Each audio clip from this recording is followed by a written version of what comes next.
Hi friends, welcome to Deepika reviews. Kalavari Kodalu Kanaka Mahalakshmi upcoming ఎపిసోడ్లో ఏం జరగబోతుందో తెలుసుకోవాలనుకుంటున్నారా? అయితే ఛానల్ను సబ్స్క్రైబ్ చేసుకోండి. ఈ మల్లేష్ చెప్పింది విన్నారు కదా జడ్జి గారు. ఈ మల్లేష్ ఆ లక్ష్మితో పాటు ఆ రోజు అదే గదిలో ఉన్నాడు. ఈ కేసుని ఇంతకు మించి ఎక్కువ దూరం సాగదీయటం అనవసరం. కనక మహాలక్ష్మి అనే ఈ అమ్మాయి ఈ మల్లేష్కి రెగ్యులర్ కస్టమర్ అని, మల్లేష్ ఎప్పుడు ఈఎంఐనే బుక్ చేసుకుంటానని ఇంత క్లియర్గా చెప్పిన తర్వాత మన డిఫెన్స్ లాయర్ ఇంకేం మాట్లాడరనుకుంటా అని చెప్పి పబ్లిక్ ప్రాసిక్యూటర్ అడుగుతూ ఉంటాడు. కనక మహాలక్ష్మి అనే ఈ అమ్మాయి తప్పు చేసినట్టు సాక్ష్యం ఆధారం ఉంది కాబట్టి ఈ కనక మహాలక్ష్మికి తగిన శిక్ష వేయాల్సిందిగా కోర్టు వారిని కోరుతున్నాను అని చెప్పి పబ్లిక్ ప్రాసిక్యూటర్ వెళ్ళి కూర్చుంటాడు. డిఫెన్స్ లాయర్ గారు, మీరేమైనా చెప్పాలనుకుంటున్నారా అని చెప్పి జడ్జి గారు అడుగుతూ ఉంటారు. మాకు కాస్త గడువు ఇవ్వాల్సిందిగా కోరుతున్నాం జడ్జి గారు అని చెప్పి డిఫెన్స్ లాయర్ చెప్తూ ఉంటే, వీళ్ళు కోర్టు వారి సమయాన్ని వృధా చేయాలని చూస్తున్నారు, వీళ్ళకి ఇక గడువు ఇవ్వద్దు జడ్జి గారు అని పబ్లిక్ ప్రాసిక్యూటర్ చెప్తూ ఉంటారు. కనక మహాలక్ష్మి అనే ఈ అమ్మాయి ఏ తప్పు చేయలేదని డిఫెన్స్ లాయర్ గారు నిరూపించలేదు కాబట్టి కనక మహాలక్ష్మి అనే ఈ అమ్మాయి తప్పు చేసినట్టు సాక్ష్యాలు ఉన్నాయి కాబట్టి కనక మహాలక్ష్మికి 4 సంవత్సరాలు జైలు శిక్ష అని జడ్జి గారు అంటూ ఉంటే, జడ్జి గారు ఒక్క నిమిషం ఆగండి అని చెప్పి మల్లేష్ అంటాడు. అందరూ షాకింగ్గా చూస్తూ ఉంటే, ఏం ఎస్ఐ గారు మీరు, ఏం మేడం గారు మీరు చెప్పినట్టే నేను కనక మహాలక్ష్మి గురించి జడ్జి గారికి బాగా చెప్పాను కదా అని చెప్పి అంటూ ఉంటాడు. దాంతో అంబిక ఎస్ఐ షాకింగ్గా మల్లేష్ వైపు చూస్తూ ఉంటారు. ఏం మాట్లాడుతున్నావు నువ్వు అని చెప్పి జడ్జి అడుగుతూ ఉంటుంది. జడ్జి గారు నన్ను క్షమించండి, ఇప్పటి వరకు నేను చెప్పింది అబద్ధం అని మల్లేష్ అంటాడు. అబద్ధమా అని జడ్జి గారు అంటూ ఉంటే, అవును జడ్జి గారు, కనక మహాలక్ష్మి అనే ఈ అమ్మాయి నాకు తెలుసు, కానీ ఈ అమ్మాయి వ్యభిచార గృహంలో నాకు తెలియదు. నేను నా భార్య కష్టంలో ఉన్నప్పుడు మమ్మల్ని ఆదుకుంది, తన సొంత వాళ్ళలా చూసుకుంది, మాకు డబ్బు సహాయం కూడా చేసుకుంది, ఏ కష్టం వచ్చినా కూడా తన్ని అడగమని చెప్పింది. అలాంటి గొప్ప మనసు ఈ కనక మహాలక్ష్మిది. కానీ ఈ అంబిక మేడం, ఈ ఎస్ఐ సింహాపురి సీత ఇద్దరూ కలిసి ఆ కనక మహాలక్ష్మిపై కుట్ర పన్ని నా చేత ఇదంతా చెప్పించారు జడ్జి గారు అని చెప్పి మల్లేష్ చెప్తూ ఉంటాడు. వీడేంటి నా పేరు చెప్తున్నాడు అని చెప్పి అంబిక మనసులో అనుకుంటూ ఉంటుంది. ఇక జడ్జి గారు షాకింగ్గా చూస్తూ ఉంటారు. అవును జడ్జి గారు, ఈ కనక మహాలక్ష్మి చాలా మంచిది, ఎవరైనా కష్టంలో ఉన్నారంటే చూడలేవదు, ఎదుటి వారికి సహాయం చేయాలని చూస్తుంది. అలాంటి మంచి అమ్మాయిపై వీళ్ళు నేరం మోపాలని చూస్తున్నారు. వీళ్ళు చెప్పినట్టు చెప్తే నాకు చాలా డబ్బు ఇస్తా అన్నారు, నేను కూడా డబ్బుకి కక్కుర్తి పడ్డాను, అలానే చెప్దాననుకున్నాము. కానీ కోర్టుకు వచ్చిన తర్వాత ఈ కనక మహాలక్ష్మిని చూసిన తర్వాత నిజం గుర్తుకు వచ్చింది. ఈ అమ్మాయికి అన్యాయం జరగకూడదు అనిపించింది, ఈ అమ్మాయికి న్యాయం చేయాలనిపించింది. అందుకే నిజాన్ని ఒప్పుకుంటున్నాను జడ్జి గారు, కనక మహాలక్ష్మికి నాకు ఎలాంటి సంబంధం లేదు. ఆపద సమయంలో ఈ అమ్మాయి నన్ను ఆదుకుందే కానీ ఈ అమ్మాయిని నేను బ్రోకర్ హౌస్లో చూడలేదు జడ్జి గారు అని చెప్పి మల్లేష్ చెప్తూ ఉంటాడు. సింహపురి సీత, నిన్ను సస్పెండ్ మాత్రమే చేశాను, కానీ నువ్వు చేస్తున్న కుట్రలేంటో ఇప్పుడు తెలిసిన తరువాత నిన్ను జాబ్లో నుంచి టెర్మినేట్ చేసేస్తున్నాను. ఇక నీ జీవితం మొత్తం జైలు జీవితమే కావాలి, కానీ నీకు ఉద్యోగం అనేది ఉండదు అని చెప్పి జడ్జి గారు చెప్తూ ఉంటారు.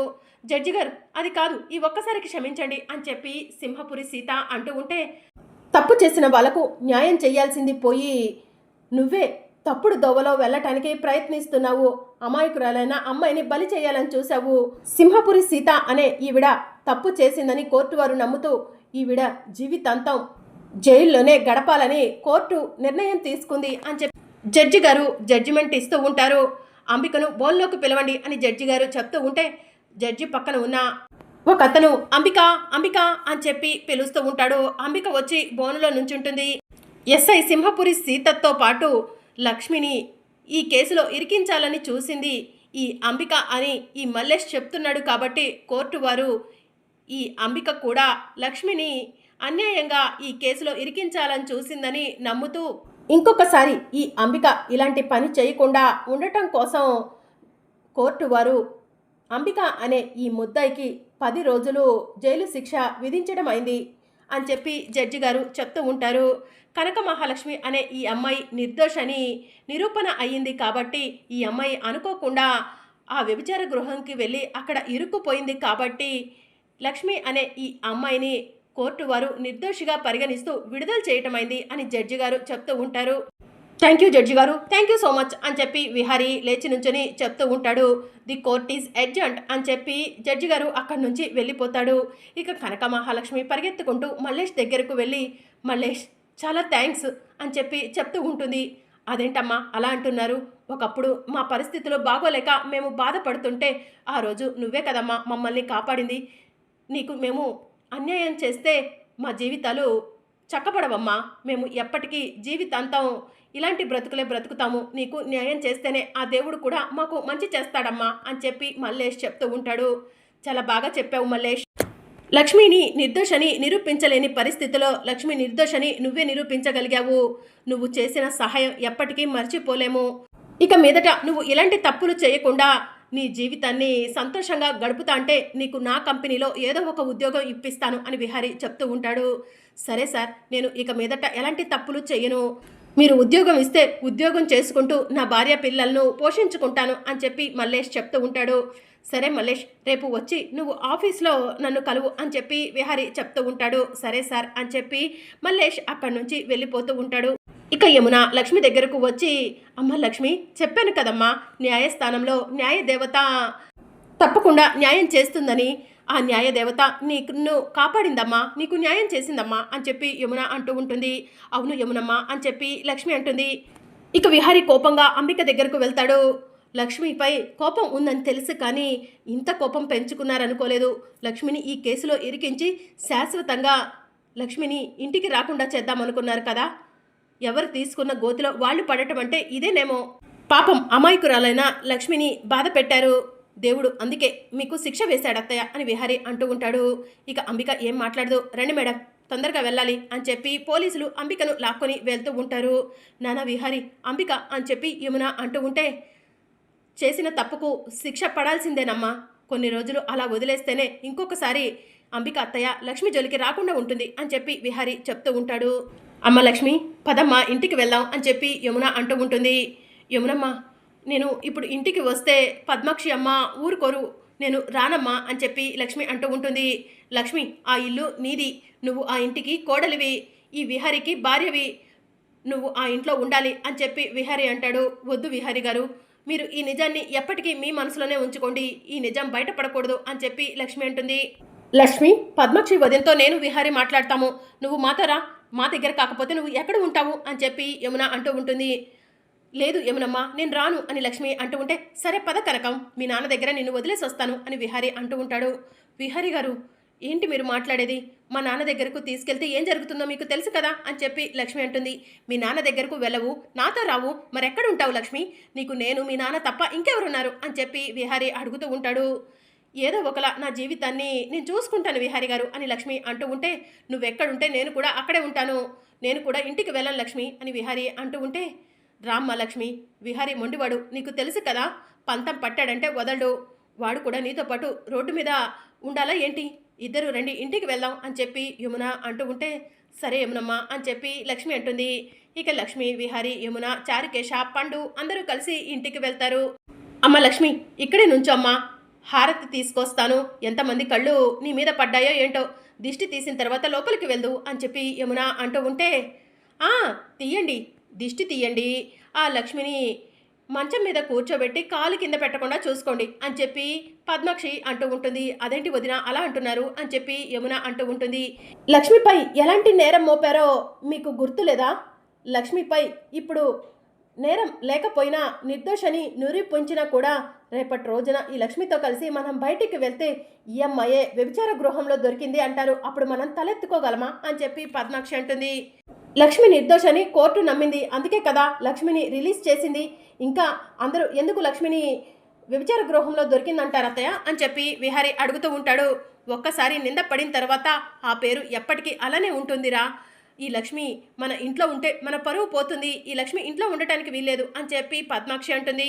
లక్ష్మి ఈ ఇంట్లోనే ఉంటుంది, ఎవరు అవునన్నా కాదన్నా అని చెప్పి విహారీ అంటాడు. అవును, లక్ష్మి ఈ ఇంట్లోనే ఉంటుంది అని చెప్పి యమున అంటుంది. అయితే నేను నా కూతురు సహస్ర ఇంట్లో నుంచి వెళ్ళిపోతాం అని చెప్పి పద్మాక్షి అంటుంది. వద్దు పద్మాక్షి అమ్మ, మీరు విహారీ గారు కలిసి ఉండాలి, మీ కుటుంబం కలిసి ఉంటేనే కదా హరికృష్ణ గారి ఆత్మ శాంతిస్తుంది. మీరు నా గురించి విడిపోవద్దు, మీరంతా కలిసి ఉండండి, నేనే వెళ్ళిపోతాను అని చెప్పి లక్ష్మి అంటుంది. అమ్మ లక్ష్మి అని చెప్పి యమున అంటూ ఉంటే, వద్దు యమునమ్మ, నన్ను ఎవరు ఇబ్బంది పెట్టకండి, నేనే వెళ్ళిపోతాను అని చెప్పి లక్ష్మి ఏడుస్తూ విహారీ ఇంటి నుంచి వెళ్తూ ఉంటుంది. అప్పుడే సడన్గా లక్ష్మికి కళ్ళు తిరుగుతూ ఉంటాయి. లక్ష్మి కళ్ళు తిరిగి పడిపోతుంది. లక్ష్మి కళ్ళు తిరిగి పడిపోగానే యమున పరిగెత్తుకుంటూ లక్ష్మి అని చెప్పి లక్ష్మి దగ్గరకు వెళ్ళి, లక్ష్మి కళ్ళు తెరవమ్మా అని చెప్పి పిలుస్తూ ఉంటుంది. లక్ష్మి కళ్ళు తెరవకపోవడంతో, నాన్న విహారీ, లక్ష్మిని లోపలికి తీసుకెళ్దాం పదా అని చెప్పి యమున అంటుంది. ఇక విహారీ లక్ష్మిని ఎత్తుకొని ఇంట్లోకి తీసుకెళ్తాడు, సోఫాలో పడుకోబెడతాడు. అమ్మ లక్ష్మి, లక్ష్మి అని యమున పిలుస్తూ ఉంటుంది. లక్ష్మి కళ్ళు తెరవకపోవడంతో, నాకెందుకో భయంగా ఉంది విహారీ, ఒకసారి డాక్టర్కి ఫోన్ చెయ్యి అని చెప్పి యమున అంటుంది. ఇక విహారీ డాక్టర్కు ఫోన్ చేస్తాడు. దరిద్రం వదిలిపోయిందంటే మళ్ళీ దీన్ని ఇంట్లోకి తీసుకొచ్చారు అని చెప్పి సహస్ర పద్మాక్షితో అంటూ ఉంటుంది. ఇక ఇంతలో డాక్టర్ వస్తారు. డాక్టర్, లక్ష్మికి ఏమైందో చూడండి, కళ్ళు తిరిగి పడిపోతుంది సడన్గా అని చెప్పి విహారీ చెప్తూ ఉంటాడు. ఇక డాక్టర్ లక్ష్మిని టెస్ట్ చేస్తూ ఉంటుంది. టెస్ట్ చేయటం పూర్తవగానే లక్ష్మికి ఇంజెక్షన్ వేస్తూ ఉంటారు. ఇంజెక్షన్ వేయటం పూర్తవగానే లక్ష్మి స్పృహలోకి వస్తుంది. అమ్మ లక్ష్మి ఇప్పుడు ఎలా ఉంది అని డాక్టర్ అడుగుతూ ఉంటే, బాగానే ఉంది డాక్టర్ అని చెప్పి లక్ష్మి చెప్తూ ఉంటుంది. డాక్టర్, మా లక్ష్మికి ఏమైంది, ఎందుకు సడన్గా కళ్ళు తిరుగుతున్నాయి అని యమున అడుగుతూ ఉంటుంది. భయపడాల్సింది, కంగారు పడాల్సింది ఏం లేదు, లక్ష్మి ప్రెగ్నెంట్ అని చెప్పి డాక్టర్ చెప్తూ ఉంటారు. ఆ మాట వినగానే యమున విహారీ షాక్లో ఉంటారు. ఇక పద్మాక్షి సహస్ర కూడా షాకింగ్గా చూస్తూ ఉంటారు. ఏంటి డాక్టర్ మీరనేది, మా లక్ష్మి ప్రెగ్నెంట్నా అని చెప్పి యమున అంటూ ఉంటే, అవును లక్ష్మి ప్రెగ్నెంటే, లక్ష్మిని కాస్త కేర్ఫుల్గా చూసుకోండి, అసలే సమ్మర్ కదా, కాస్త జ్యూసెస్ అవి ఇస్తూ ఉండండి, ఏదైనా అవసరమైతే ఫోన్ చేయండి విహారీ గారు, వస్తాను అని చెప్పి డాక్టర్ అక్కడి నుంచి వెళ్ళిపోతుంది. ఇంకా సహస్ర కోపంగా లక్ష్మి దగ్గరకు వెళ్ళి, లక్ష్మి చెంప పగలగొట్టి, ఎవరితో తిరిగి కడుపు తెచ్చుకున్నావే, నువ్వు అమాయకురాలువని కోర్టు నమ్మిందేమో, మేమైతే నమ్మట్లేదు, నువ్వు ఎవరితో తిరగకుండానే నీకు ఈ కడుపు వచ్చిందా, ఎవరెవరితో తిరిగి ఈ కడుపు తెచ్చుకుందో ఎవరికైనా తెలిస్తే మన పరువు పోతుంది, ఇలాంటిది మన ఇంట్లో ఉండటానికి వీల్లేదు, అత్తయ్య బావా వెంటనే ఈ లక్ష్మిని మెడపట్టి ఇంట్లో నుంచి బయటకు గెంటేయండి అని చెప్పి సహస్ర అంటూ ఉంటుంది. ఇక విహారీ యమున ఏం మాట్లాడకుండా అలానే చూస్తూ ఉంటారు. ఈ లక్ష్మిని ఇంట్లో నుంచి బయటకు గెంటడం మీకు ఇష్టం లేదేమో, నేను గెంటేస్తాను అని చెప్పి సహస్ర లక్ష్మి మెడ పట్టుకొని ఇంట్లో నుంచి బయటకు గెంటబోతూ ఉండగా, సహస్ర ఒక్క నిమిషం అని చెప్పి విహారీ అంటాడు. ఏమైంది బావా, నువ్వే మెడపట్టి బయటికి గెంటేస్తావా అని సహస్ర అడుగుతూ ఉంటుంది. లక్ష్మి ఇంట్లో ఉంటే నీకు ప్రాబ్లం ఏంటి అని చెప్పి విహారీ అడుగుతూ ఉంటాడు. అదేంటి బావా అలా మాట్లాడుతున్నావు, ఇది ఎవరితోనో చెడు తిరుగుళ్ళు తిడి కడుపు తెచ్చుకుంది, ఇది మన ఇంట్లోనే ఉంటే మన ఇంట్లో వాళ్ళే ఎవరో దీనికి కడుపు చేశారనుకుంటారు, చిచి మన ఇంటికి ఎంత చెడ్డ పేరు వస్తుంది బావా అని సహస్ర అంటూ ఉంటుంది. అవునరా విహారీ, సహస్ర చెప్పింది నిజమే, ఈ లక్ష్మి మన ఇంట్లో ఉండటానికి వీల్లేదు అని చెప్పి పద్మాక్షి అంటుంది. మీ అందరికీ ఒక నిజం చెప్పాలనుకుంటున్నాను అని చెప్పి విహారీ అంటాడు. నిజం చెప్పాలనుకుంటున్నావా అని పద్మాక్షి అడుగుతూ ఉంటే, అవును లక్ష్మి కడుపులో బిడ్డకి తండ్రిని నేనే, లక్ష్మి నా భార్య అని చెప్పి విహారీ చెప్తూ ఉంటాడు. దాంతో పద్మాక్షి సహస్ర షాకింగ్గా చూస్తూ ఉంటారు. ఏయ్ పిచ్చి పట్టిందా ఏంటి అలా మాట్లాడుతున్నావు అని పద్మాక్షి అంటూ ఉంటే, నేను చెప్పేది నిజమత్తయ్య, లక్ష్మి కడుపులో బిడ్డకి తండ్రిని నేనే అని విహారీ చెప్తూ ఉంటాడు. అబద్ధం చెప్తున్నావు బావా, నువ్వు అబద్ధం చెప్తున్నావు, లక్ష్మి కడుపులో బిడ్డకి నువ్వు తండ్రివి కాదు అని సహస్ర అంటూ ఉంటే, లేదు సహస్ర, లక్ష్మి కడుపులో బిడ్డకి నేనే తండ్రిని అని చెప్పి విహారీ చెప్తూ ఉంటాడు. నాన్న విహారీ నువ్వు చెప్పేది నిజమా అని యమున అడుగుతూ ఉంటుంది. అవునమ్మా, లక్ష్మి కడుపులో బిడ్డకి నేనే తండ్రిని, లక్ష్మి నా భార్య, మీరు ఎవరు అవునన్నా కాదన్నా లక్ష్మి కడుపులో బిడ్డకి తండ్రిని నేనే, లక్ష్మి నా భార్య, ఈ రోజు నుంచి లక్ష్మిని నా భార్యగా, ఈ ఇంటికి కోడలిగా మీరంతా కూడా గౌరవించాలి, ఇష్టం లేని వాళ్ళు ఎవరైనా సరే ఇంట్లో నుంచి వెళ్ళిపోవచ్చు అని విహారీ కోపంగా చెప్తూ ఉంటాడు. మరి అప్కమింగ్ ఎపిసోడ్లో ఏం జరగనుందో తెలుసుకోవాలనుకుంటున్నారా? అయితే ఛానల్ను సబ్స్క్రైబ్ చేసుకొని సపోర్ట్ చేయడం మర్చిపోకండి. Thank you for watching.